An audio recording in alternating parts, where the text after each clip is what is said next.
데살로니가전서 2장입니다. 데살로니가전서 2장 1절에서 12절 말씀. 데살로니가전서 2장 1절에서 12절 말씀입니다. 데살로니가전서 2장 1절에서 12절 말씀. 하나님을 기쁘시게 하는 사역 두 번째 시간입니다. 우리 교독하시다가 마지막 한 구절은 합독하도록 하시겠습니다. 형제들아, 우리가 너희 가운데 들어간 것이 헛되지 않은 줄을 너희가 친히 아나니, 너희가 아는 바와 같이 우리가 먼저 우리 하나님을 힘입어 많은 싸움 중에 하나님의 복음을 너희에게 전하였노라. 우리의 권면은 간사함이나 부정에서 난 것이 아니요 속임수로 하는 것도 아니라 오직 하나님께 옳게 여기심으로 복음을 위탁하였으니 우리가 이와 같이 말함은 사람을 기쁘게 하는 마음이 아니요 오직 우리 마음을 감찰하시는 하나님을 기쁘시게 하여 함이라. 너희도 알거니와 우리가 아무 때에도 아첨하는 말이나 탐심의 탈을 쓰지 아니한 것을 하나님이 증언하시느니라. 또한 우리는 너희에게서든지 다른 이에게서든지 사람에게서는 영광을 구하지 아니하였노라. 우리는 그리스도의 사도로서 마땅히 권위를 주장할 수 있으나 도리어 너희 가운데서 유순한 자가 되어 유모가 자기 자녀를 기름과 같이 하였으니 우리가 이같이 너희를 사랑하여 하나님의 복음뿐 아니라 우리의 목숨까지도 너희에게 주기를 기뻐함은 너희가 우리의 사랑하는 자 됨이라. 형제들아, 우리의 수고와 애쓴 것을 너희가 기억하리니 너희 아무에게도 폐를 끼치지 아니하려고 밤낮으로 일하면서 너희에게 하나님의 복음을 전하였노라. 우리가 너희 믿는 자들을 향하여 어떻게 고하고 옳고 너희가 증인이요 하나님도 그러하시도다. 너희도 아는 바와 같이 우리가 너희 각 사람에게 아버지가 자기 자녀에게 하듯 권면하고 위로하고 경계하노니, 다 같이요. 이는 너희를 부르사 자기 나라와 영광에 이르게 하시는 하나님께 합당히 행하게 하려 함이라. 아멘. 벌써 일주일이 지났습니다. 우리 지난주에 그 국제 선교 기도회로 모이지 않았습니까? 벌써 일주일이 지났어요. 벌써 일주일이 지나고 그 사이에 취임 감사 예배드리고 이제 취임 감사 예배가 끝나자마자 또 이번 주에는 토요일에 우리 영어 회중에 속한 제이든과 또 제니퍼 자매님의 결혼식이 있습니다. 그리고 주일에는 또 정기 제식회로 모이고 그 다음 주에는 또 성탄 주일, 그 다음 주에는 마지막 주일인데 또 그 사이에 성탄 연합 예배가 있지 않습니까?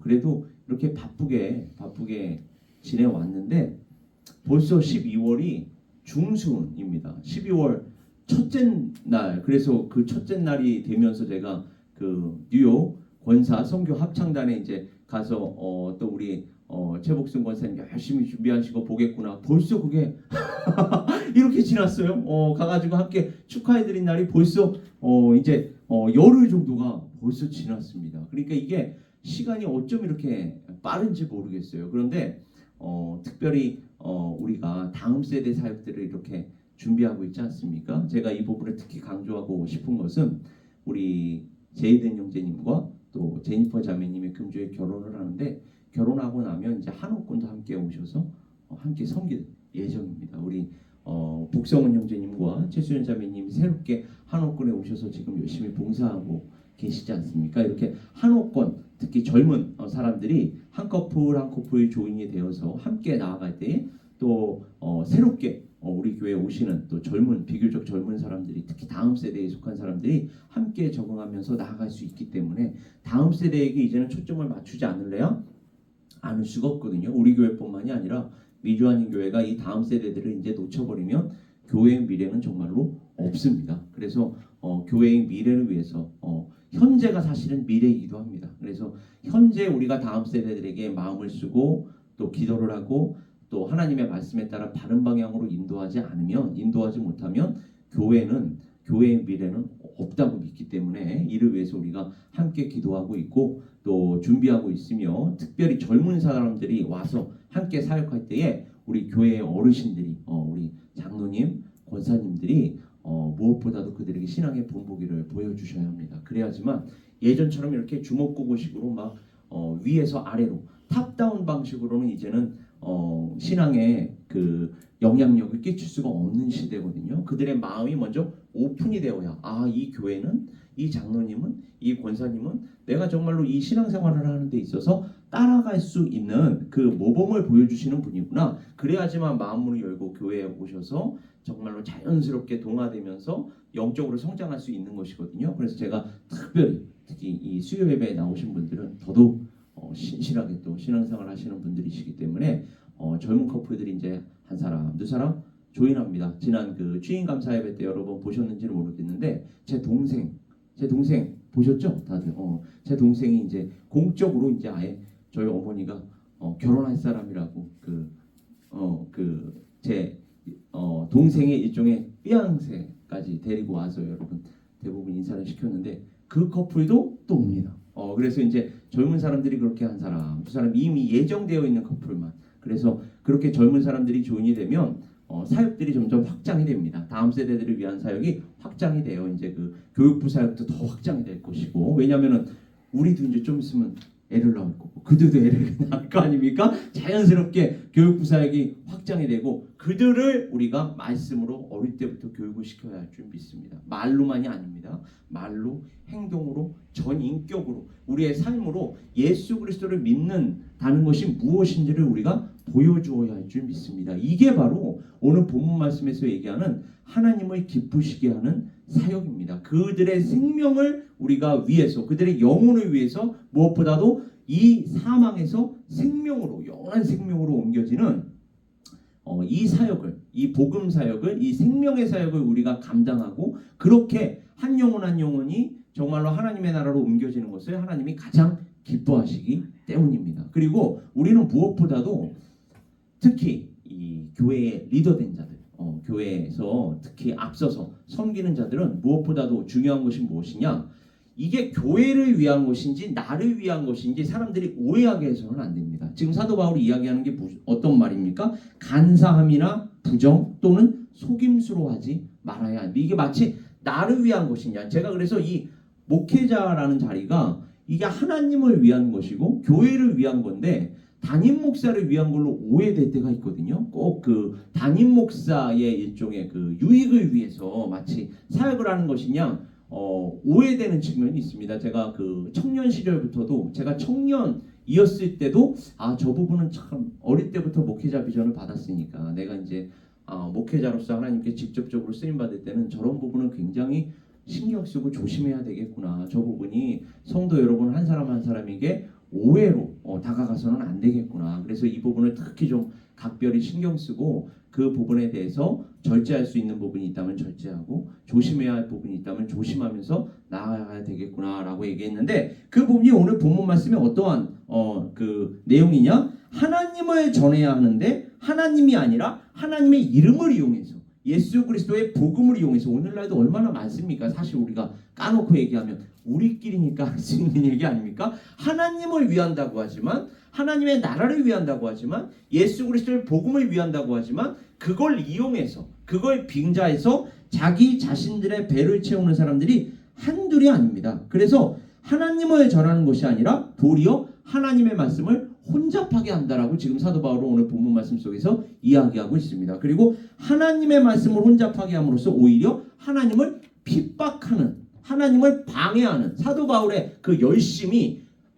예수 그리스도를 믿는 자들을 오히려 핍박한 거 아닙니까? 근데 사도 바울은 자기가 하나님 앞에서 귀하게 쓰임 받고 있는 줄 알았단 말이에요. 그래가지고 스데반 집사를 돌로 쳐서 죽이는 그 순간에도 정말로 내가 의로운 일을 하고 있다. 의로운 하나님 앞에서 사역을 하고 있다라고 생각했지만 다메섹 도상에서 예수 그리스도께서 뭐라고 말씀하셨습니까?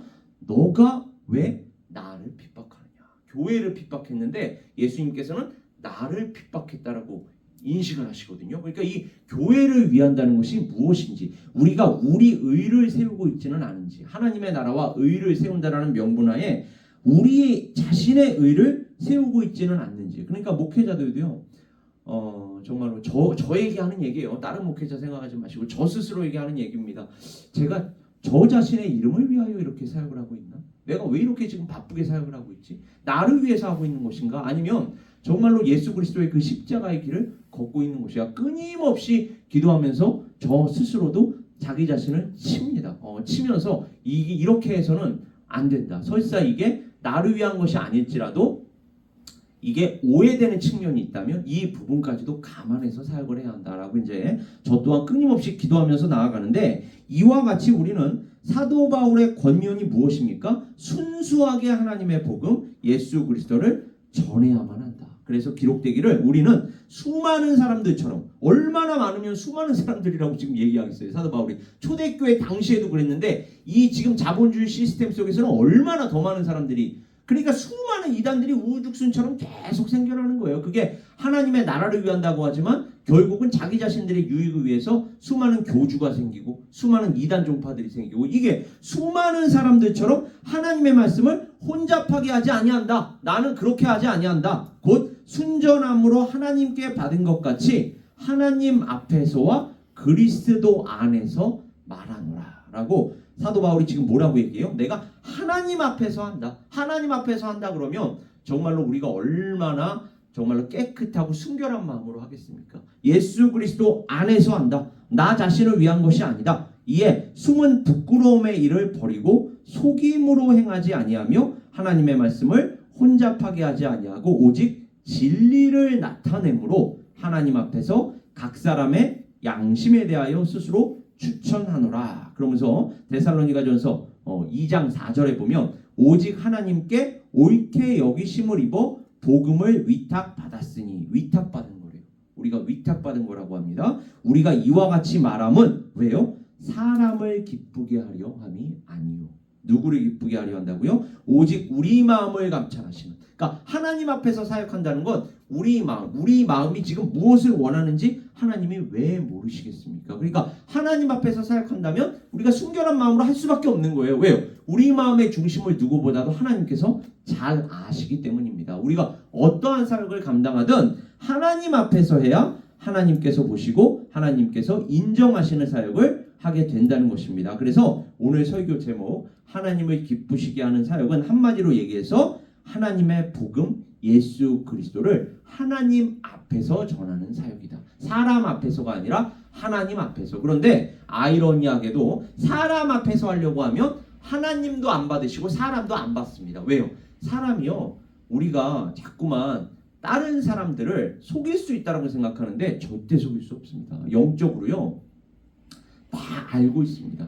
성도님들이 쉽게 얘기하면 말만 안 하실 뿐이지 다 알고 계세요. 다 생각하고 있고 다 느끼고 있습니다. 모르는 건 목사뿐입니다. 제가 이렇게 스스로 이야기하는데 목사 스스로만 모르는 거야. 내가 어떤 말을 하고 있고 어떠한 행동을 할 때 성도님들이 모를 거라고 목사 스스로 모를 뿐이지 성도님들은 다 알고 계십니다. 왜요? 영적인 존재라 그래요. 더더군다나 더 기도하시고 더 말씀 생활 열심히 하시는 분들에게는 그게 다 보이게 되어 있고 들리게 되어 있습니다. 따라서 사람 앞에서 자꾸 하려고 하면 사람도 만족시키지 못하고 하나님도 만족시키지 못하지만 요걸 바꾸면 하나님 앞에서 사역하면 하나님도 받아주시고 사람도 받아주는 줄 믿습니다. 왜요? 하나님 안에서 우리는 다 새롭게 지음받은 자들이기 때문에 하나님 앞에서 사역하면 하나님께서 주시는 그 마음 속에서, 마음 안에서 다 하나가 되기 때문입니다. 우리는 그래서 하나님 앞에서 사역을 해야 돼요. 이렇게 하나님 앞에서 사역하면 하나님께서 우리를 인정해 주시고 하나님께서 우리를 바라보시면서 네가 나에게 영광을 돌리는구나. 정말로 그게 하나님께 영광인 줄 믿습니다. 그리고 바로 이와 같은 사역, 하나님을 기쁘시게 하는 사역을 제가 이제 저 자신에게만 자꾸만 이제 적용해서 말씀을 드렸는데 사실은 목사에게만 맡겨주신 것이 아니라 우리 모든 그리스도인에게 맡겨주셨습니다. 그래서 은사를 다 다르게 주신 거예요. 비전을 다 다르게 주셨습니다. 누구에게는 말씀의 은사를 주시고 누구에게는 섬김의 은사를 주시고 누구에게는 물질의 은사를 주시고 누구에게는 또 찬양의 은사를 주시고 다 각기 다른 은사를 주셨어요. 그리고 그 각기 다른 은사를 주신 이유는 그 각기 다른 은사를 통하여 하나 되라고. 그죠? 그래서 유니티가 이루어지라고. 각기 다른 은사지만 오케스트라 보세요. 혼자서 독창하는 거 물론 아름답습니다. 그러나 오케스트라가 웅장하게 하나의 하모니라 그러죠. 하모니를 이루면서 곡을 연주할 때 얼마나 우리가 그 연주로부터 감동을 받습니까? 그러니까 하나 된 서로 다른 은사를 갖고 있지만 주 안에서 하나가 되기 위하여 하나님께서 우리에게 다양한 은사를 주셨습니다. 그러니까 우리는 다양한 은사를 받은 대로 열심히 하면 그러니까 목사는 목사에 맡게, 장로는 장로에 맡게, 안수 집사는 안수 집사에 맡게, 권사는 권사에 맡게. 그냥 각자 맡은 역할만 제대로 하면 팔은 팔의 역할을 하고, 다리는 다리의 역할을 하고, 머리는 머리의 역할을 하고, 눈은 눈의 역할을 하고, 이 역할, 자기가 맡은 역할만 제대로 하면 되는데 자꾸 눈이 발의 역할을 하려고 한다든지 손이 허리의 역할을 하려고 한다든지 그러면 이제 문제가 생기는 것입니다. 그러니까 우리는 각자가 맡은 역할을 충실히 수행하면 돼요. 신실하게. 머리 되시는 분은 누굽니까? 명령을 하시는 분은 목사가 아니라 예수 그리스도이신 줄 믿습니다. 그래서 교회의 머리는 예수님이라고 얘기하는 거예요. 예수 그리스도의 그 말씀에 따라, 명령에 따라 우리는 그 역할을 충실히 받은 은사와 비전에 따라 수행하기만 한다 그러면 그 또 하나 되게 하시는 분은 예수 그리스도의 성령인 줄 믿습니다. 그렇게 우리는 교회를 세워 나가는 것입니다. 그것은 사람들의 기대, 유행, 정욕 이러한 것들에 따르는 것도 아니고 그들의 욕구나 욕망이나 욕심 등을 부추기고 선동해서 그들을 기쁘게 하고 만족시키는 것이 아닙니다. 교회가 점점 세상의 어떤 기관, 세상의 조직과 비슷한 그러한 면모를 띌 때가 있거든요. 이게 교회라는 이름만 갖고 있을 뿐이지 어떤 비즈니스 오르게나이제이션과 큰 차이가 없을 그러한 분위기를 연출할 때가 있어요. 그렇게 하다 보면 사람을 자꾸만 사람의 욕구, 사람의 욕망, 사람의 욕심. 단적인 예로 여러분 과거에 요즘은 이제 그런 게 점점 없어지는데 한 15년 전만 하더라도 큰 교회가 보면 무슨 전도왕 이래가지고 막 연말 보면 막 전도 많이 한 사람들이 시상하잖아요. 근데 그게 진짜 그 전도왕을 하시는 분들이 정말로 하나님 앞에서 하는 건지 아니면 내가 이 교회의 전도왕이야 일종의 그래서 서로 전도하게끔 막 부추겨. 이번에 저 사람은 몇 명 했대. 당신도 전도왕 출신인데 더 열심히 해야 되는 거 아니야? 막 교회가 목회자가 교회 지도자들이 부추겨요. 이게 진짜 하나님의 뜻에 따른 사역인지 아니면 나를 이 교회 앞에서 전도왕이라는 타이틀을 갖기 위한 것인지 욕구인지 욕망인지 욕심인지 이게 분별이 안 될 때가 있어요. 그러니까 우리가 정말로 그러한 사역을 하지 말라는 게 아니에요. 또 반대로 오해하시면 안 돼요. 사역을 하되 하나님 앞에서 하자는 것입니다. 사람 앞에서가 아니라 자꾸 이 미국 자본주의 시장경제 시스템 속에서 경쟁을 하는 것이 자연스러우니까 교회 안에서도 자꾸만 이게 경쟁하게 하는데 교회 공동체는 경쟁하는 공동체가 아니라 아까도 제가 말씀드렸지만 협력하는 공동체입니다. 합력시켜 선을 이루는 공동체예요. 자꾸만 경쟁하는 분위기를 조장해서는 안 됩니다. 오히려 서로가 서로를 격려하고 서로가 서로를 돌보는 분위기를 자꾸만 우리가 연출하게끔 그렇게 특히 교회 지도자들이 먼저 만들어 가야지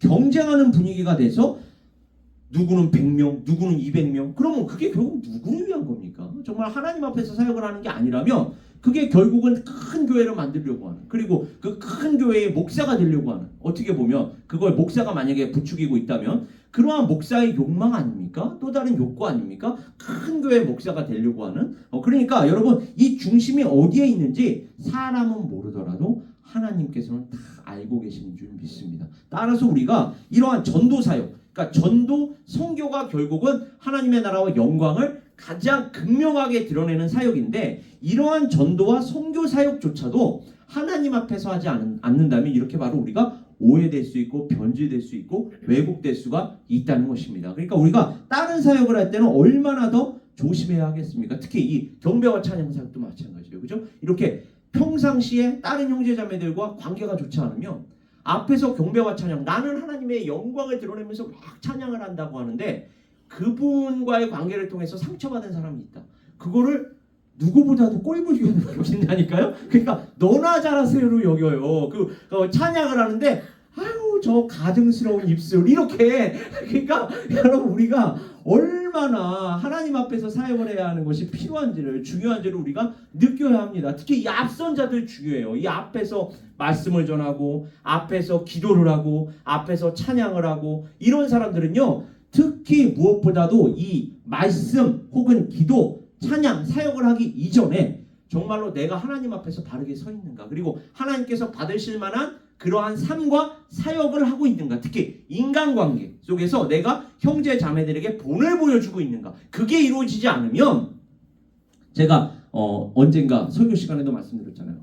목회자가 아무리 말씀을 정말로 그 은쟁반에 옷깃을 굴러가듯 전에도 청산유수처럼 전에도 흔히 얘기하는 목사가 사람들과의 성도님들과의 관계 속에서 선한 그러한 은혜를 끼치지 못한다면 영향력을 끼치지 못한다면 성도 여러분들이 말씀을 안 하실 뿐이지 속으로 너나 잘하는 친구가 된단 말입니다. 그러니까 이게 얼마나 우리가 하나님 앞에서 정말로 말씀, 기도, 찬양, 예배를 드려야 하는지 우리는 끊임없이 우리 자신을 돌아보면서 나아가야 할 줄 믿습니다. 자꾸 다른 사람 생각하지 말고 우리 자신부터 점검하자고요. 우리 자신부터 진단하자고요. 나에게 하나님 앞에서 부족한 것이 있는가? 연약한 부분이 있는가? 이 시간 하나님 고쳐주시옵소서. 이 시간 회개합니다. 우리를 회복시켜 주시옵소서. 그래서 하나님께서 마음껏 쓰시는 준비된 한 사람 한 사람 특히 사역자들 되게 하여 주시옵소서가 먼저 이루어져야 할 줄 믿습니다. 그래서 지금 사도 바울이 이야기하는 건 정말 이 초대교회 시대에도 어떠한 이들은 심지어 그들까지도 이용해서 자신들의 배를 채우고 자신들의 이름을 내려 하지만 하나님께서 우리에게 맡겨주신 사역은 그와 같은 사역이 전혀 아니다. 세상을 쫓고 사람을 쫓는 짓을 한다면 그것은 사역이라는 이름으로 아름답게 포장은 될 수 있지만 실상은 하나님을 기쁘시게 하는 사역이 아니라 도리어 하나님을 회방하는 사역이다. 하나님께서 미워하시는 사역이다. 하나님을 대적하고 원수로 삼는 악한 짓을 하는 것이다. 사역이 아니라 악한 짓을 하는 것이다. 이게 로마서 2장 29절에서 32절을 보면 모든 불의, 추악, 탐욕, 악의가 가득한 자요, 시기, 살인, 분쟁, 사기, 악독이 가득한 자요, 수근수근하는 자요. 이 특히 수근수근하는 거 현대교회도 너무너무 많잖아요.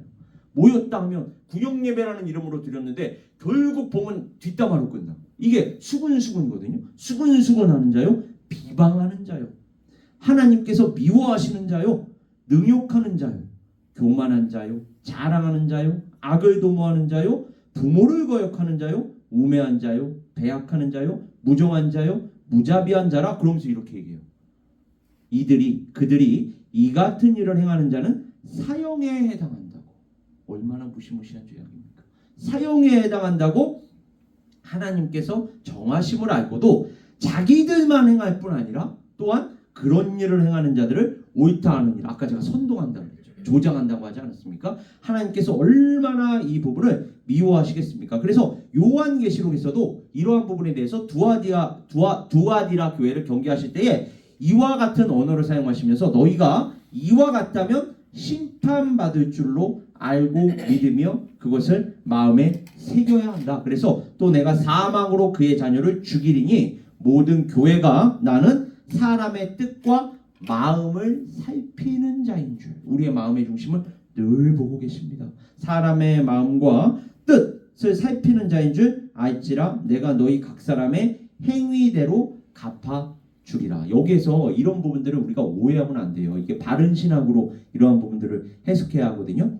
그럼 뭐예요? 우리 각 사람의 행위대로 갚아준다고요? 그럼 이거 불교하고 똑같은 거 아니에요? 인과응보? 이게 행위대로 우리에게 갚아주신다는 거 아닙니까? 그것이 아니라 이 부분은 어떻게 해석해야 합니까? 우리가 은혜를 받으면, 성령을 받으면 은혜의 열매, 성령의 열매를 맺게 되어 있습니다. 그러나 은혜를 받지 못하면, 성령을 받지 못하면 악한 짓을 하게 돼 있어요. 그러면 하나님께서 지금 여기에서는 이 악한 짓에 초점을 맞춰서 우리에게 지금 교훈을 주시기 때문에 악한 짓에 이러한 짓을 행하면 너희들이 나에게 그 행한 대로 심판을 당할 거야 라고 말씀하시지만 사실 이 원론적으로 또 성경 전체적으로 또 영적으로 우리가 생각을 한다 그러면 어떻게 해석해야 한다고요? 우리가 은혜를 받은 자라면, 성령을 받은 자라면 은혜의 열매, 성령의 열매를 내게 되어 있는 거지, 우리가 행위에 따라, 우리의 행위에 따라 누구는 구원받고 누구는 심판을 받는 것이 아니다. 이 부분들을 특히 우리가 오해하시면 안 됩니다. 여기에서의 포인트는, 따라서 우리 모든 그리스도인은 우리가 어떠한 뜻과 마음과 의도로 모든 사역을 감당하는지를 누가 알고 계십니까? 하나님께서 아신다는 거예요. 하나님께서 다 감찰하시는다는 것을 우리가 알고 믿고 경외함으로써 예수 그리스도를 전해야 할 줄 믿습니다. 그때 하나님께서는 네가 나를 기쁘시게 하는 사람이다, 사역자다 라고 인정해 주시는 줄 믿습니다. 더 나아가서 모든 것을 아시는 전지전능하신 이 하나님께서 친히 우리를 증언해 주실 거예요. 사도 바울의 경우와 같이 너희도 알거니와 우리가 아무 때에도 아첨하는 말이나 탐심의 탈을 쓰지 아니한 것을 하나님이 증언하시느니라. 하나님이 아신다. 내가 순수하게 하나님의 나라와 영광을 위했다라는 것을 하나님이 아신다. 우리가 너희 믿는 자들을 향하여 어떻게 거룩하고 옳고 흠없이 행하였는지에 대하여 너희도 증인이고 하나님도 그러하시도다. 이렇게 여기서 아첨하는 말, 탐심의 탈을 쓰지 아니한 사역을 했다라는 것은 이어지는 다음 구절에 설명되듯 사람에게서는 영광을 구하지 아니하였다. 사람에게서 영광을 구한 것이 아니라 하나님으로부터 영광을 구했다. 이와 같이 우리 모든 그리스도인은 오직 예수 그리스도를 바르게 가르치고 전함으로써 사람이나 세상이 아닌 오직 하나님을 바라보며 하나님의 영광을 구해야 할 줄 믿습니다. 이 시간 우리 다시 한번 에베네스의 선교교회 그리고 각 사람 앞에서가 아니라 세상 앞에서가 아니라 하나님 앞에서 하나님의 말씀 예수 그리스도를 가르치고 전하는 자로 쓰임받을 수 있기를, 특히 이 연말 연시에 우리의 마음을 다 보고 계십니다. 바쁘게 사역하는 거 다 압니다. 그러나 그 와중에도 우리가 초점을 맞춰야 할 것은 하나님입니다. 우리가 아니라 하나님인 줄 믿습니다. 그렇게 하나님께 초점을 맞추어서 하나님을 기쁘시게 해드리는 에베네스의 선교교회 우리 각 사람 될 수 있기를 주님의 이름으로 축원합니다. 오늘 시간 함께 기도하겠습니다. 아버지 하나님, 오늘 데살로니가전서 2장 1절에